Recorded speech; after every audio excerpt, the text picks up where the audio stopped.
Hello students, कैसे हैं आप सब लोग। तो RSAB पार्ट 3 में हमने ये क्वेश्चन आपको पूछा था, तो कई लोगों ने इसका सही आंसर दिया है। तो देखिएगा इसका आंसर कैसे निकाल सकते हैं। इसमें कुछ नहीं, बहुत ही इजी ऑब्जेक्टिव क्वेश्चन दिया हुआ है। फ्रीक्वेंसी हर्ट्ज में दी हुई है और रेडियन पर सेकंड में निकालनी है। ओमेगा जो होता है वो होता है 2πf। रेडियन पर सेकंड में जो फ्रिक्वेंसी होती है ओमेगा होती है, और हर्ट्ज में जो दे रखी है वो 50 है हमारे पास। तो 2π इंटू 50 कितना आ जाएगा, 100π। तो हमारे पास करेक्ट आंसर कौन सा हो जाएगा, 100π के लिए सी आंसर करेक्ट होगा। ठीक है, फिर आगे स्टार्ट करते हैं next question. Right down the next question please.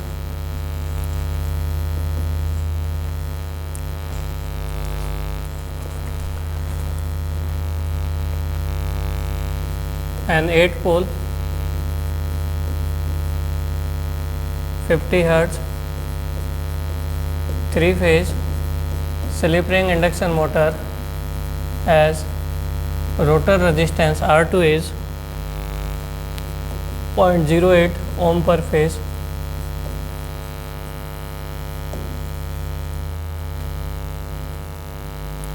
If stalling period या stalling speed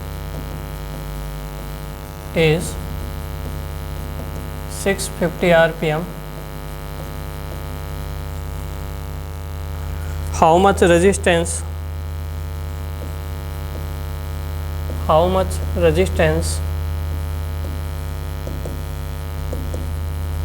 required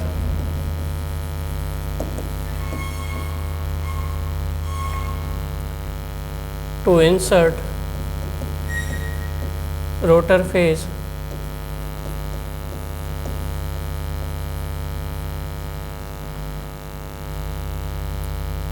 to obtain the maximum torque at starting.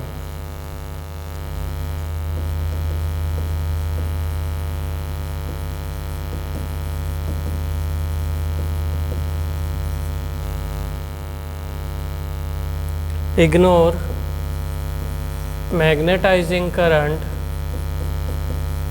and leakage impedance.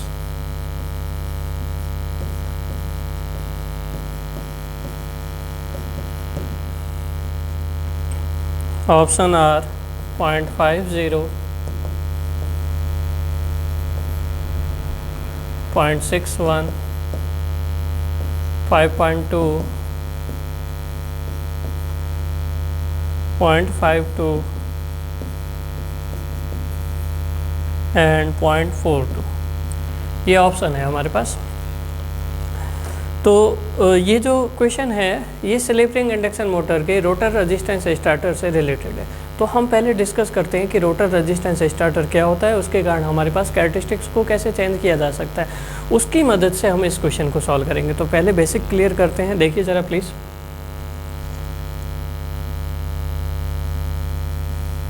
देखिए, एक कोई भी स्लिप रिंग इंडक्शन मोटर होती है, उसमें दो पार्ट होते हैं, स्टेटर एंड रोटर। ये हमारे पास स्टेटर पार्ट हो गया, ठीक है, और ये हमारे पास रोटर का पार्ट हो गया। रोटर में भी 3 phase double layer distributed winding होती है। उसके तीनों टर्मिनल को हम क्या करते हैं, बाहर की साइड ले आते हैं। आप न्यूट्रल भी ला सकते हो साथ में, डिपेंड करता है, ठीक है, न्यूट्रल भी ला सकते हो। इन तीनों टर्मिनल को हम क्या करते हैं, शाफ्ट, ये जो शाफ्ट होती है ना, इन तीनों टर्मिनल को शाफ्ट के ऊपर लाया जाता है, ठीक है, इधर से।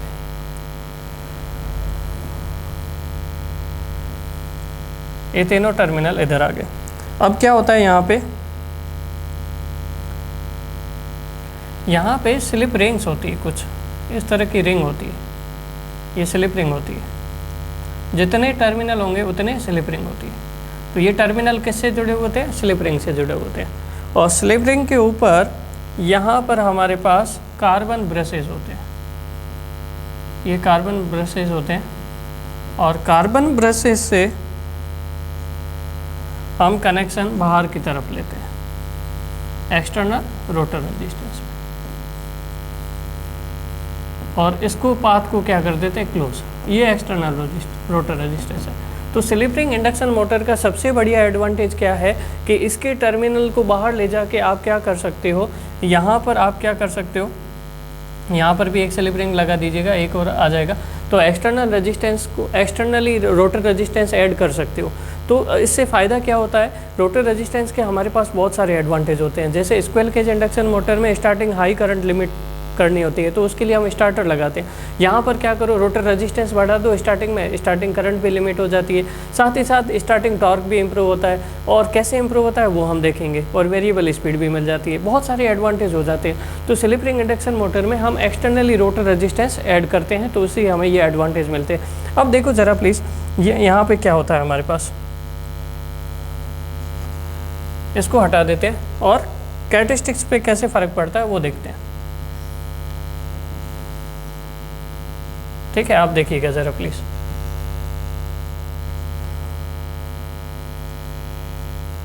देखिए यहाँ पे स्टार्टिंग स्पीड कितना है, n = 0, और लास्ट कंडीशन में स्पीड कितना होगा, सिंक्रोनस स्पीड ns।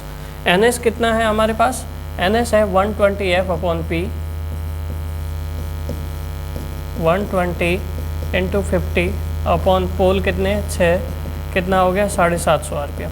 मतलब सिंक्रोनस स्पीड इस स्लिप रिंग इंडक्शन मोटर का कितना है, 750 आरपीएम ये। और इसका टॉर्क स्पीड कैरेक्टरिस्टिक्स कुछ कैसा होता है, इस तरह से होता है। ये टॉर्क स्पीड कैरेक्टरिस्टिक्स है ना। ये टॉर्क इधर हो गया और इधर हमारे पास क्या है, स्पीड। ये स्टार्टिंग में जो टॉर्क आ रहा है उसको क्या बोलते हैं, स्टार्टिंग टॉर्क। अब देखो ज़रा प्लीज़ क्वेश्चन में, एक तो ये 2011 का इलेक्ट्रिकल का RSB JN का क्वेश्चन है। देखो क्वेश्चन जिसने भी बनाया है ठीक है, अच्छी बात है, लेकिन वो क्वेश्चन के बोनस मार्क्स मिलने चाहिए, स्टूडेंट्स को मिलने चाहिए थे, ठीक है, क्योंकि क्वेश्चन ही गलत दिया हुआ है। क्वेश्चन में क्या दिया हुआ है, वहाँ पर स्टार्टिंग स्पीड लिखा हुआ है, आप प्लीज़ चेक कर लेना। 2011 का जो पेपर है ना, वो यहाँ पर क्या लिखा हुआ है, स्टार्टिंग स्पीड लिखा हुआ है, और स्टार्टिंग स्पीड कितनी दे दी, 650 आरपीएम। वो स्टार्टिंग स्पीड नहीं है, वो स्टालिंग स्पीड है। स्टालिंग स्पीड अलग होती है, स्टार्टिंग स्पीड अलग होती है। स्टार्टिंग स्पीड तो हमेशा कितना होगा, 0 होगा। RSB को ध्यान देना चाहिए कि ये पेपर है ना ढंग से बनवाए, ठीक है। कुल मिला के बात ये है कि यहाँ पर हमारे पास ये स्टालिंग स्पीड है, स्टार्टिंग स्पीड नहीं है। स्टार्टिंग स्पीड तो कितना होता है, 0 होता है। स्टालिंग स्पीड जो है वो क्या होती है, अब क्वेश्चन ये है, स्टालिंग स्पीड होती है वह स्पीड जहाँ पे मैक्सिमम टॉर्क डेवलप होता है। आप इसको लिख सकते हो, the speed at which maximum torque is developed. The speed at which, note कर दीजिएगा please, maximum torque is developed. इसलिए मैक्सिमम टॉर्क को स्टालिंग टॉर्क भी बोला जाता है। कई बार आप देखिएगा, maximum torque is also known as stalling torque, है ना। क्यों, क्योंकि जहाँ पे मैक्सिमम द स्पीड, जहाँ पे मैक्सिमम टॉर्क डेवलप होता है।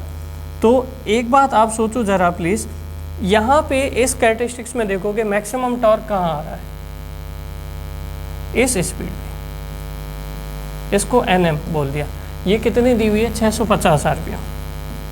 ये 650 आरपीएम है। स्टार्टिंग स्पीड तो ये हो ही नहीं सकती ना। स्टार्टिंग स्पीड कितना हो जाएगा हमारे पास, 0 हो जाएगा। तो ये हमारे पास क्या है, मैक्सिमम टॉर्क है।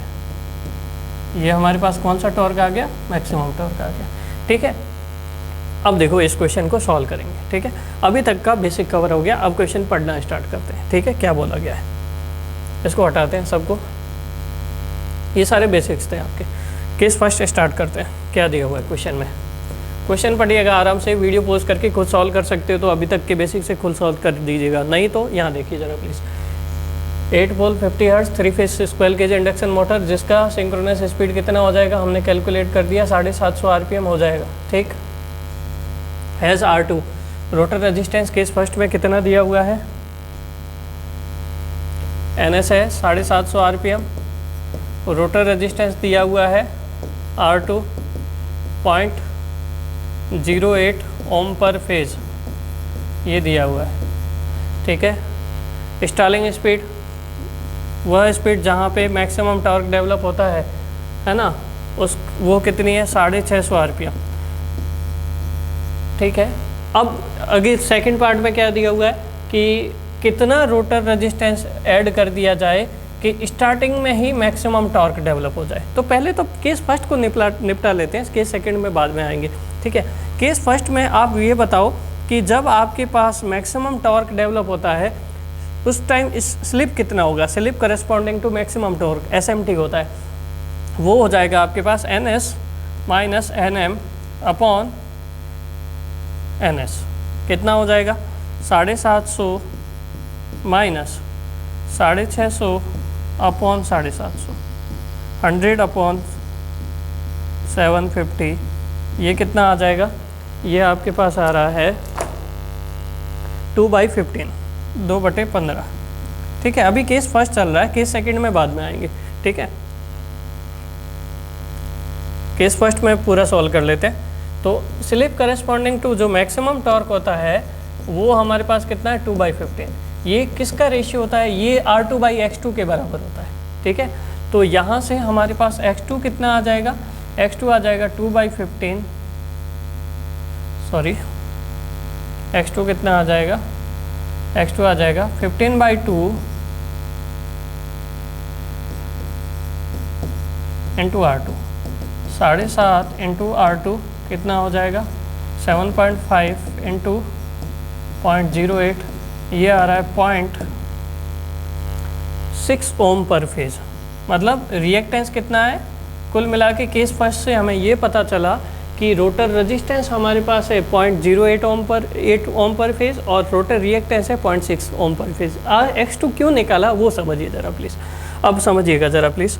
अब केस सेकंड में आएंगे। केस सेकंड में क्या बोला इन्होंने भाई साहब, इन्होंने बोला कि आप क्या करो, रोटर रेजिस्टेंस को बढ़ाओ। रोटर रेजिस्टेंस स्टार्टर में क्या होता है, जब एडिशनल रोटर रेजिस्टेंस ऐड करते हैं ना तो हमारे पास कैरेक्टरिस्टिक्स कुछ इस तरह से शिफ्ट हो जाती है, और रोटर रेजिस्टेंस बढ़ाओगे इस तरह से हो जाती है, और रोटर रेजिस्टेंस बढ़ाओगे तो इस तरह से हो जाती है, ठीक है। यहाँ देखिए ज़रा प्लीज़, कुल मिला के बात ये है कि ये जो स्टार्टिंग में रोटर रेजिस्टेंस मान लो R21 है, दूसरी कंडीशन में R22 है, तीसरी कंडीशन में R23 है, चौथी कंडीशन में R24 है। तो ये जो रोटर रेजिस्टेंस है हम धीरे धीरे क्या कर रहे हैं, बढ़ा रहे हैं। R24 ग्रेटर देन होगा R23 ग्रेटर देन होगा R22 से, और R22 ग्रेटर देन होगा R21 से। धीरे धीरे रोटर रेजिस्टेंस बढ़ा रहे हैं। धीरे धीरे रोटर रेजिस्टेंस बढ़ाते हैं तो हमारे पास slip corresponding to maximum torque क्या होती है, जैसे जैसे रोटर रेजिस्टेंस बढ़ता है तो स्लिप बढ़ता है। स्लिप किधर बढ़ेगी, स्लिप इधर 1 होती है, इधर क्या होती है, स्लिप 0 होती है ना। स्लिप किसका डिफरेंस होता है, synchronous speed minus rotor speed का।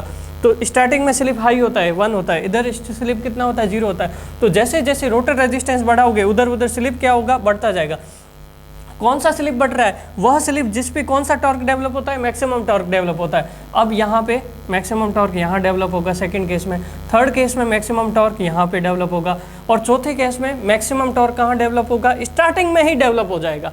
वही चौथा केस हमारे पास चाहिए कि आप कितना रोटर रेजिस्टेंस ऐड करो कि मैक्सिमम टॉर्क है ना वो कहाँ डेवलप हो जाए, स्टार्टिंग में ही डेवलप हो जाए। मैक्सिमम टॉर्क जो है ना वो कहाँ डेवलप हो जाए, ये लाइन स्ट्रेट होगी, ध्यान रखिएगा, ये नॉन लीनियर टाइप बन रहा है ऐसा मत बनाइएगा, ये लाइन स्ट्रेट होगी, ठीक। मैक्सिमम टॉर्क किसके बराबर हो जाए, स्टार्टिंग टॉर्क के बराबर हो जाए। तो केस सेकंड में हमारे पास क्या आया, केस सेकंड में ये आया, केस सेकंड है ये है कि स्टार्टिंग टॉर्क और मैक्सिमम टॉर्क दोनों क्या होना चाहिए, बराबर होना चाहिए। स्टार्टिंग में ही मैक्सिमम टॉर्क आ जाना चाहिए, ठीक बात। स्टार्टिंग में ही अगर मैक्सिमम टॉर्क आ जाएगा तो स्लिप कितना होगा, 1 हो जाएगा, ठीक है।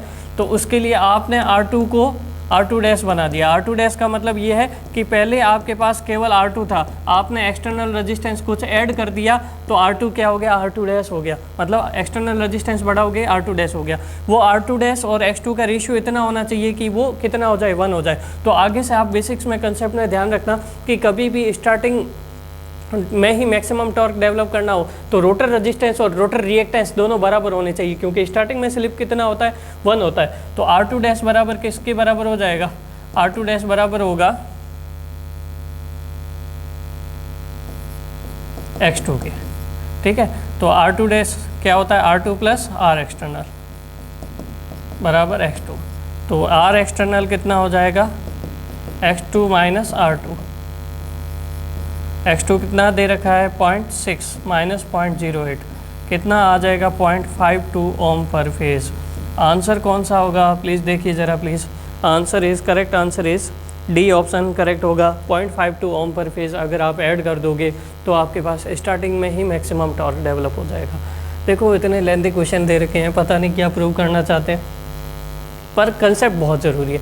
इतने लंबे क्वेश्चन आए तो आए, आप घबराने की ज़रूरत है ही नहीं। यहाँ पर आपको देखना पड़ेगा कि किस तरह से सॉल्व किया गया। इसके अंदर आपको बहुत सारे क्वेश्चन मिल जाएंगे, ठीक है। अगर बड़े क्वेश्चन को आप आराम से करते हो, उसके कंसेप्ट सीखने की कोशिश करते हो, तो आपको यहाँ से 4-5 ऑब्जेक्टिव छोटे छोटे और मिल जाएंगे इसी के अंदर, ठीक है। तो इस बार आशा करते हैं कि जो भी पेपर बनाएगा थोड़ा समझदारी से बनाएगा, इतने लंबे क्वेश्चन नहीं डालें, ठीक है। और अगर इतने लंबे क्वेश्चन डालने ही है तो कैलसी अलाउ कर दो, ठीक है। कैलकुलेशन इतनी लंबी रखते हैं, पता नहीं क्या चेक करना चाहते हैं, ठीक है। फिर अगले क्वेश्चन की तरफ जाएंगे। अगला क्वेश्चन लिखिए ज़रा प्लीज़। नेक्स्ट क्वेश्चन देखते हैं। नेक्स्ट क्वेश्चन में क्या दिया हुआ है, एक 3 phase self ring induction motor है, ठीक है। जो क्वेश्चन में दिया हुआ है वो लिखते जाते हैं, ठीक है। उसका जो मैक्सिमम टॉर्क है ना, वो स्टार्टिंग फुल लोड टॉर्क का कितना है, 2.5 टाइम है। Maximum torque full load torque का 2.5 टाइम्स है, ठीक है। और स्टार्टिंग टॉर्क जो है वो फुल लोड टॉर्क का 1.5 टाइम्स है। कितना है, 1.5 टाइम्स, ये दिया हुआ है। अब इसमें ऐसे बोला गया, determine the percentage reduction in rotor resistance to get a full load slip of 3%। देखो बहुत ही ज़्यादा डेप्थ के क्वेश्चन का लेवल है ये, और इसको समझने के लिए बिल्कुल आराम से समझिएगा। सबसे पहले बात करेंगे टॉर्क स्पीड कैरेक्टरिस्टिक्स की। ये टॉर्क है हमारे पास, ये स्पीड है। यहाँ पे स्टार्टिंग में स्पीड कितना, 0, फाइनली कितना, ns, ठीक है। यहाँ पर देखिए आप, तो यहाँ पे जब हमारे पास ये टॉर्क स्पीड कैरेक्टरिस्टिक्स आता है कुछ इस तरह से आता है, ठीक है। और यहाँ पे हमारे पास ये लोड लाइन है, ये क्या है, लोड लाइन है, ये लोड टॉर्क है, ये मोटर टॉर्क है, ठीक है। अब देखो ज़रा, जहाँ लोड लाइन इस मोटर की कैरेक्टरिस्टिक्स को कट करती है वहाँ पे मोटर ऑपरेट करती है। तो ये जो टॉर्क होगा ये मोटर का कौन सा टॉर्क होगा, फुल लोड टॉर्क होगा, ठीक है। ऐसे बोला गया। स्टार्टिंग टॉर्क ज़्यादा दिया हुआ है वैसे, स्टार्टिंग टॉर्क, ये जो टॉर्क होगा ये कौन सा टॉर्क है, स्टार्टिंग टॉर्क, और ये कौन सा टॉर्क है हमारे पास, मैक्सिमम टॉर्क है। तो हमें दो कंडीशन एज्यूम करनी है। दो कंडीशन कैसे, एक तो स्टार्टिंग कंडीशन एज्यूम करनी है और उसमें मान लो रोटर रेजिस्टेंस है R2, ठीक है। दूसरी कंडीशन हमें फुल लोड कंडीशन एज्यूम करनी है, रनिंग कंडीशन, वहाँ पे रोटर रेजिस्टेंस है R2 डैश। तो R2 से R2 डैश में कितना चेंज हुआ, रोटर रेजिस्टेंस बढ़ा या घटा, वो परसेंटेज में हमें बताना है, ठीक है। तो ये हम कैसे बता सकते हैं वो देखिए ज़रा प्लीज, देखिएगा। अब यहाँ पे हमें देखना है कि ये कितना चेंज आया परसेंटेज, ठीक है। तो देखिए कैसे पता कर सकते हैं हम, इसको कैसे पता कर सकते हैं। केस फर्स्ट लेंगे। केस फर्स्ट में हम क्या मानेंगे, स्टार्टिंग कंडीशन। तो क्या दिया हुआ है, स्टार्टिंग में स्टार्टिंग टॉर्क जो दिया हुआ है फुल लोड टॉर्क का कितना टाइम्स था, 1.5 टाइम, और मैक्सिमम टॉर्क जो दिया हुआ है वो दिया हुआ है 2.5 times of full load torque. तो ये इक्वेशन फर्स्ट है, ये इक्वेशन सेकंड है। स्टार्टिंग कंडीशन में अगर equation first upon equation second किया जाए, T starting upon T maximum कितना आ जाएगा, 1.5 अपॉन 2.5, 1.5 अपॉन 2.5 ऐसा हो जाएगा। और इसकी वैल्यू होती है 2a upon a square plus 1। ए क्या होता है, A is the slip eight which maximum torque is develop. तो यहाँ से आप क्या फाइंड आउट करोगे, ए फाइंड आउट करोगे, और ए आपके पास स्लिप आ रही है, कितना आ रहा है, ये आपके पास क्वाड्रेटिक इक्वेशन बनेगी वो फाइंड आउट कर लेते हैं। ये आ रहा है आपके पास 0.33, ठीक है। और ये किसका रेशियो होता है, R2/X2 का। तो यहाँ से आपको क्या मिल जाएगा, R2 मिल जाएगा। R2 कितना मिलेगा, X2 का 0.33 टाइम्स। तो केस फर्स्ट में हमें R2 कितना मिला, इतना मिला। अब केस सेकंड में देखते हैं। केस सेकंड क्या है, केस सेकंड में हम फुल लोड कंडीशन लेंगे। तो फुल लोड कंडीशन में किसका रेशियो लोगे, फुल लोड कंडीशन में इसका देख लेते हैं, T maximum upon T full load या to full load upon T maximum, ठीक है, T full load upon T maximum. ये जो होता है ये आपके पास होता है 2as अपॉन ए स्क्वायर प्लस एस स्क्वायर, ठीक है। तो यहाँ से अगेन आप ए पता करोगे, ए मतलब slip corresponding to maximum torque. तो यहाँ से फुल लोड स्लिप कितना दिया हुआ है आपके पास, फुल लोड स्लिप दिया हुआ 3% मतलब 0.03 अपॉन ए स्क्वायर प्लस 0.03 का स्क्वायर। यहाँ से अगेन आपके पास क्या आ जाएगा, ए आ जाएगा। ए कितना आया है हम बता रहे हैं आपको, ए आया आपके पास 0.1437। तो ये किसका रेशियो होगा, अगेन R2/X2 का, और R2 इक्वल टू कितना आ जाएगा 0.1437 टाइम्स ऑफ X2, ये आ जाएगा, ठीक है। तो फर्स्ट कंडीशन में 0.33 टाइम आया था और सेकंड कंडीशन में ये आया। तो इन दोनों का परसेंटेज चेंज बताना है। तो मान लीजिए ये R2 डैश है, ठीक है, ये कितना है R2 डैश। तो परसेंटेज चेंज जो होगा R2 में वो कैसे निकालोगे, final minus initial upon initial. Final क्या है 0.1437 X2 और माइनस 0.33 X2 अपॉन 0.33 X2। ये कितना हो गया आपके पास, ये हो रहा है आपके पास -56.4%। इट इज़ अवर आंसर, ये पता करना था, ठीक है। फिर आगे देखते हैं, लिखिए ज़रा प्लीज़ इतना। नेक्स्ट क्वेश्चन देखिए ज़रा प्लीज़, इसका आंसर करेंगे। इसमें क्या बोला गया, ध्यान से सुनिए। Which of the following status of power factor, निम्न में से दिए गए पावर फैक्टर में कौन सा ऐसा पावर फैक्टर है जो लोड बढ़ने के साथ साथ अल्टरनेटर का टर्मिनल वोल्टेज भी बढ़ता है। क्या दिया हुआ है ऐसे समझिए, क्वेश्चन में एक अल्टरनेटर है, अल्टरनेटर का हमारे पास इंड्यूस ईएमएफ है ई, ठीक है, उसका इंटरनल इम्पीडेंस है RA + jXS ZS, RA + jXS, और ये किससे कनेक्टेड है, लोड से कनेक्टेड है, और लोड पे क्या है, टर्मिनल वोल्टेज V है, इसके अक्रॉस वोल्टेज V है। अब ये बोला गया कि यहाँ पर लोड अगर बढ़े, किस नेचर का अगर लोड बढ़े तो टर्मिनल वोल्टेज भी बढ़ेगा। मतलब मान लीजिए कि यहाँ पे E आपके पास 100 वोल्ट है, इंड्यूस ईएमएफ जो है आपके पास 100 वोल्ट है, तो टर्मिनल वोल्टेज पहले 90 वोल्ट था, फिर लोड और बढ़ाया किसी नेचर ऑफ पावर फैक्टर का, इनमें से जो ऑप्शन दिए हैं उनमें से lagging, leading, unity power factor, zero power factor, less than unity, ये 5 ऑप्शन दिए हुए हैं। इसमें से कौन सा ऐसा पावर फैक्टर का लोड है जिसको बढ़ाने पर टर्मिनल वोल्टेज बढ़े। तो पहले 100 वोल्ट है, इधर 90 वोल्ट है, 100 वोल्ट प्रोड्यूस किया, 10 वोल्ट का ड्रॉप हो गया, इधर 90 वोल्ट पहुंच गया। अब लोड बढ़ा रहे हो किसी एक पर्टिकुलर नेचर का, 90 से 95 हो जाए, 95 से 100 हो जाए, 100 से भी ज़्यादा हो जाए, 105 हो जाए, मतलब इंड्यूस ईएमएफ तो 100 वोल्ट है लेकिन मिल कितना रहा है, 105 वोल्ट ज़्यादा मिल जाए। मतलब लोड बढ़ने पर, एक पर्टिकुलर टाइप का लोड बढ़ने पर टर्मिनल वोल्टेज ज़्यादा मिल जाए इंड्यूस ईएमएफ से, तो इसको हम क्या बोलते हैं कि वोल्टेज रेगुलेशन क्या होता है। वोल्टेज रेगुलेशन होता है no load voltage. No load पे कितना, जब कोई लोड ही नहीं है तो जो 100 वोल्ट प्रोड्यूस हो रहा है वही 100 वोल्ट मिलेगा। तो no load voltage minus full load voltage upon full load voltage, यही होता है वोल्टेज रेगुलेशन। तो नो लोड में हमें क्या मिल रहा है, ई। फुल लोड में हमें क्या मिल रहा है, terminal voltage V upon V। अगर मान लीजिए इधर 100 वोल्ट दे रहे हो और इधर 105 वोल्ट मिल रहा है, ठीक है, तो 100 माइनस 105 कितना हो जाएगा, -5। इसका मतलब वोल्टेज रेगुलेशन कैसा होगा, नेगेटिव होगा। इफ़ आपके पास टर्मिनल वोल्टेज इंड्यूस ईएमएफ से ज़्यादा है, ठीक है, यही बोला गया है कि टर्मिनल वोल्टेज जो है वो इंक्रीज़ हो जाए लोड के साथ, तो इंड्यूस ईएमएफ से ज़्यादा हो जाएगा, देन वोल्टेज रेगुलेशन कैसा होगा, वोल्टेज रेगुलेशन कैसा हो जाएगा, नेगेटिव हो जाएगा। तो हमें ये बताना है कि कौन से पावर फैक्टर पे हमारे पास वोल्टेज रेगुलेशन नेगेटिव होता है।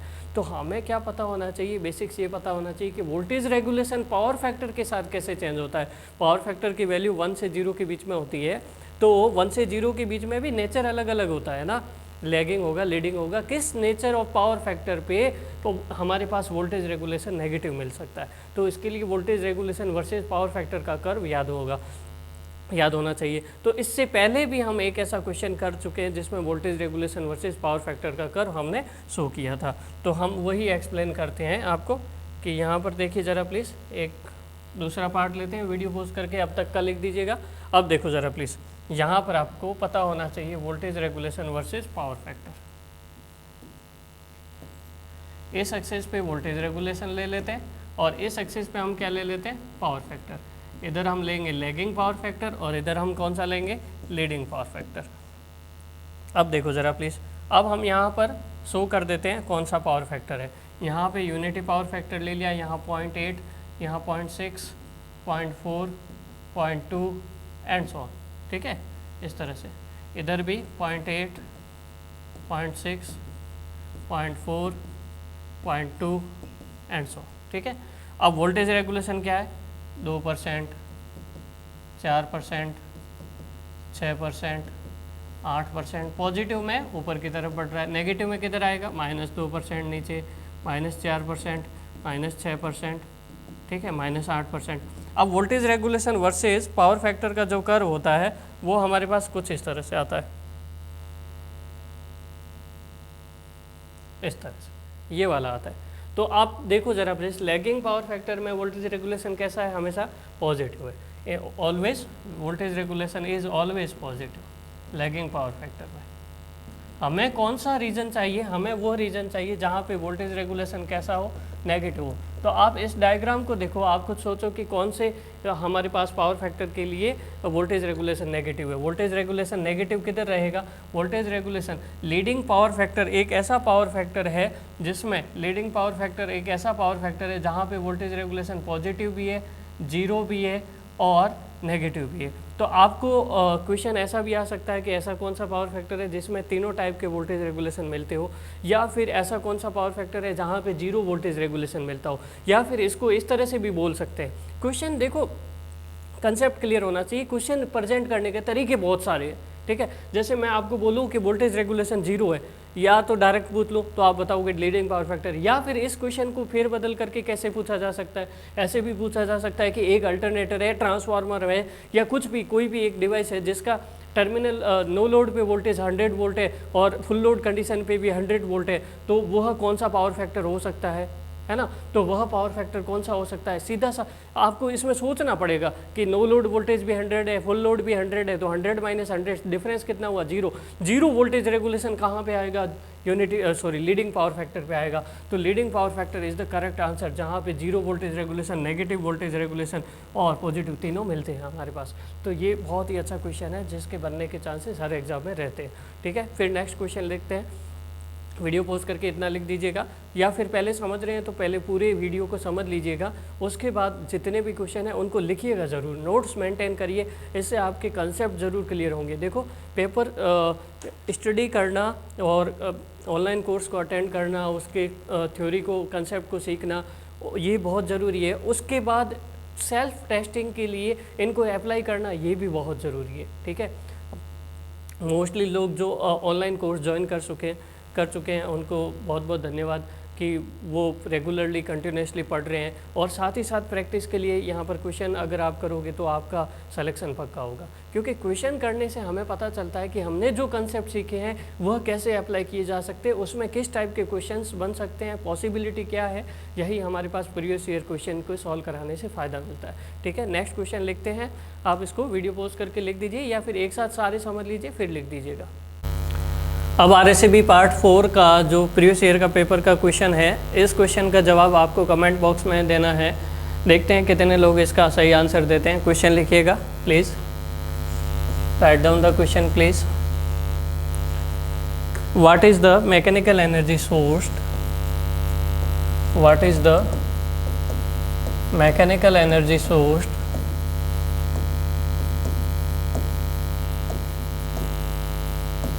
used to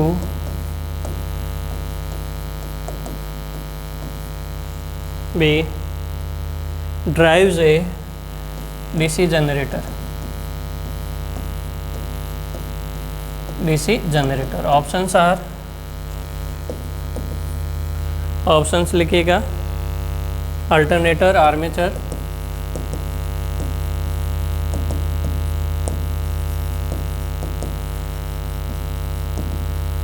डीसी मोटर,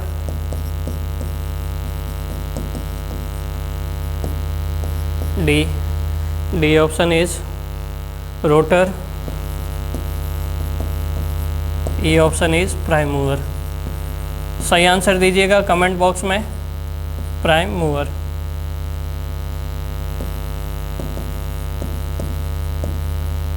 देखते हैं कितने लोग इसका सही आंसर देते हैं। सो नेक्स्ट पार्ट में देखेंगे इसका आंसर।